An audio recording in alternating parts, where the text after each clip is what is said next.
सुधांशु जी, आपसे शुरुआत कर रही हूं। आप लोग तो कहते रह गए कि हो ही नहीं सकता कि कोई नॉन गांधी के हाथ में कांग्रेस की कमान सौंप दी जाए, लेकिन देखिए चुनाव भी हुए, मल्लिकार्जुन खड़गे जीत भी गए और तैयारी अब उनकी हिमाचल और गुजरात में आपको चुनौती देने की है।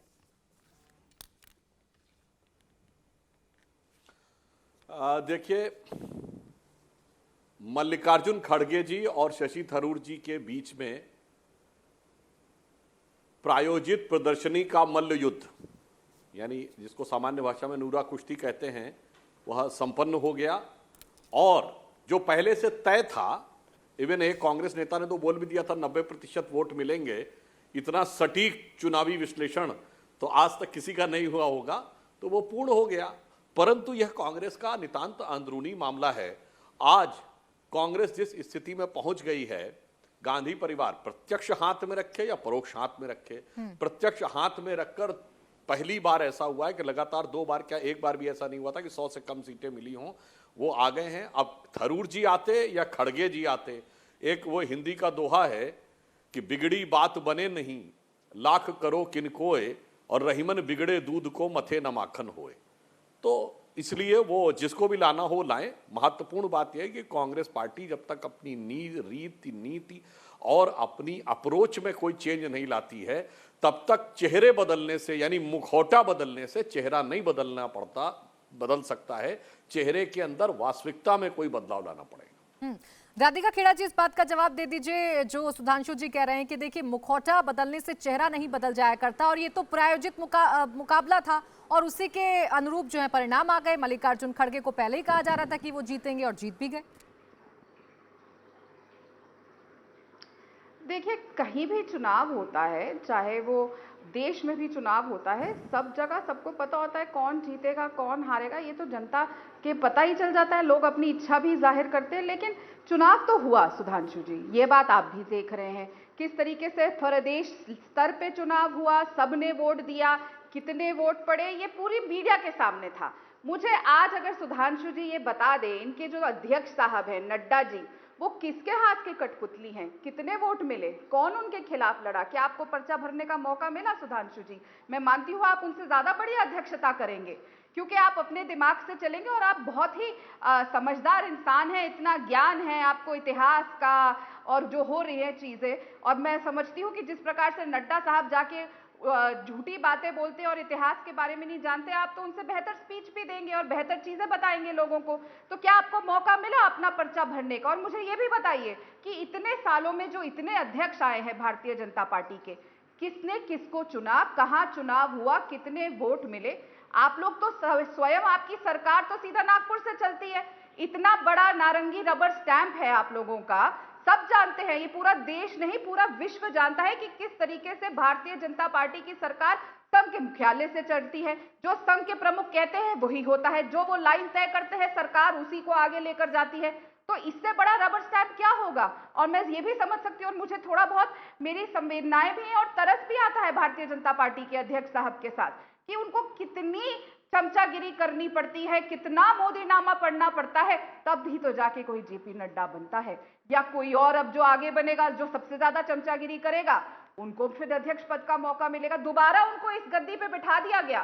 किस बेसिस पे बिठाया गया? 4 लोग मिले बंद कमरे के अंदर, कितनी वोट मिली? 1 2 3, एक मोदी साहब की, एक शाह साहब की और एक आरएसएस प्रमुख की। मुझे नहीं लगता और किसी की मिली होगी। या मोदी साहब और शाह साहब को भी मौका मिला कि सीधा के सीधा आरएसएस के प्रमुख ने तय कर दिया कि यही कंटिन्यू करेंगे?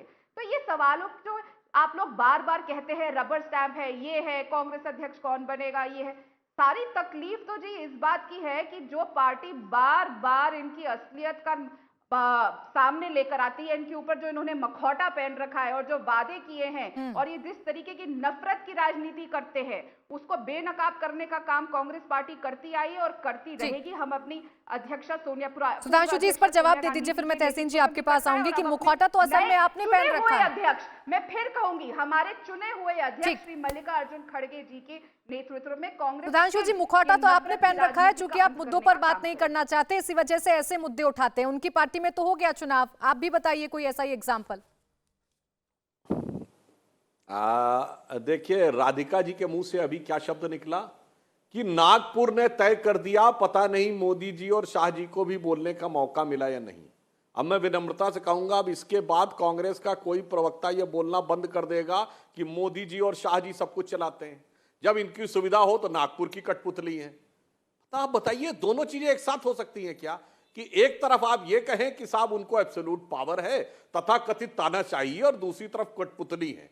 ऐसे विरोधाभासी जब लोग जवाब देते हैं, यही समस्या है। राधिका जी, मैं आपसे भी कहना चाहता हूं, आप हैं तहसीन पूनावाला जी, बहुत अपेक्षाकृत समझदार और बुद्धिमान है, मगर राहुल गांधी क्या राहुकाल ऐसा पड़ जाता है कि इस प्रकार के चित्र विचित्र विरोधाभासी तर्क देने पड़ते हैं अपनी बात को डिफेंस में करने के लिए। हाँ, अब मैं बताता हूं, कांग्रेस ने 137 साल के इतिहास में ये चौथी बार चुनाव हुआ है, और जब जब चुनाव हुआ है आगे बिखराव भी हुआ है। अभी देखते जाइए, न याद होगा तो मैं याद दिला दूंगा कि किस किस बार चुनाव हुआ और किस किस प्रकार से हुआ। हाँ, एक निष्कर्ष बहुत स्पष्ट हो गया कि मैं ये एक पॉजिटिव पॉइंट मानता हूं कि 21वीं सदी का पहला सूरज निकलने के बाद अभी तक कांग्रेस पार्टी में एक ही परिवार का अध्यक्ष था, और जो अध्यक्ष पद का अनुसंधान चला 3.5 साल, उसमें तमाम घमासान के बाद अंततः अपने को चिर युवा चिर व्याकुल कहने वाली पार्टी को अंततः यह रियलाइज करना पड़ा कि एक परिपक्व मेच्योर व्यक्ति ही संभाल सकता है।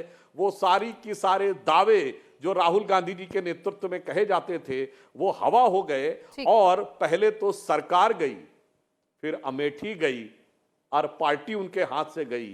तो मुझे लगता है कि जिसे कहते हैं ना कि नींद भी खुली न थी कि हाय धूप ढल गई, और पांव जब तलक बढ़े कि राह रत फिसल गई।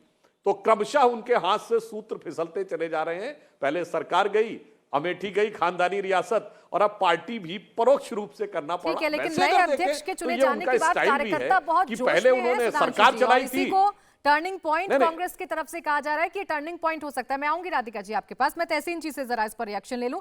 तहसीन जी, नए अध्यक्ष चुन लिए गए, नए अध्यक्ष बन गए, लोकतांत्रिक तरीका अपनाया गया, लेकिन कई आरोप भी लग गए कि रबर स्टैंप की तरह काम तो नहीं करेंगे, या कोई बलि का बकरा तो नहीं है, बीजेपी की तरफ से कहा जा रहा है, क्योंकि आने वाले वक्त में चुनाव है, सर पर है चुनाव 2 स्टेट्स में। तो जी प्राची जी, अव्वल तो आपके शो में मुझे शिरकत करने का मौका मिला, इसलिए आपका बहुत शुक्रगुजार हूँ, और सुधांशु जी के सारे सवालों का जवाब और आपके सवालों का जवाब देना चाहूंगा। एक तो सुधांशु जी ने कहा कि जब जब कांग्रेस में चुनाव हुए और तब तब कांग्रेस में बिखराव हुआ है, बिल्कुल सही। लेकिन सुधांशु जी ये चीज भूल जाते हैं कि जब इनकी पार्टी हिंदू महासभा पहले चुनाव लड़ती थी, उसका अस्तित्व ही खत्म हो गया। इसके बाद आया जनसंघ, उसका अस्तित्व ही खत्म हो गया। कांग्रेस देश की सबसे पुरानी पार्टी थी, है, और हमेशा रहेगी। बिखराव आते जाते, कुछ लोग छोड़ते, कुछ लोग जुड़ते। आपका तो अस्तित्व ही खत्म हो गया। कांग्रेस थी, है, और सदैव रहेगी। दूसरी चीज, कांग्रेस के 136 साल के इतिहास में महज 45 वर्ष गांधी नेहरू परिवार का कोई सदस्य अध्यक्षता के पद पे बैठा है।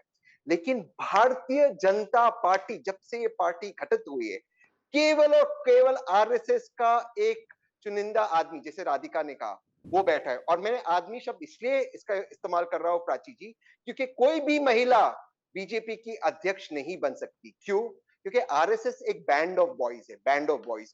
और मैं राधिका से, मेरी बहुत अच्छी दोस्त है, मैं से इत्तेफाक नहीं रखता हूँ। राधिका जी 3-4 लोग नहीं, 2.5 लोग, वो एक 2.5 अक्षर प्रेम की, यहाँ 2.5 लोग तय करें। 2.5 लोग तय करते हैं कि कौन सा बॉय अध्यक्ष बनेगा भाजपा का।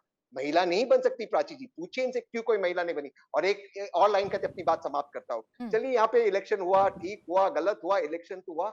आप सुधांशु जी बहुत विद्वान व्यक्ति, मैं आपकी बहुत इज्जत करता हूँ। बता दीजिए किस दिन एक ओबीसी या एक एससी वर्ग का व्यक्ति, हमारा फेलो सिटीजन, आरएसएस का मुखिया बनेगा? जिस दिन एक एससी और ओबीसी बना आरएसएस का मुखिया, उस दिन आप आकर कांग्रेस को प्रवचन देना, मतलब भारतीय जनता पार्टी प्रवचन दे कि कांग्रेस गलत कर रही है। एक ओबीसी और एससी को आप नहीं बनाते हो और आप कहते हो कि हमारे वहां प्रक्रिया गलत है। इससे मैं इत्तेफाक नहीं रखता हूं सर। इंडिया टीवी हर वक्त हर जगह डाउनलोड करने के लिए सर्च करें India TV news Google play store या ऐप स्टोर पर।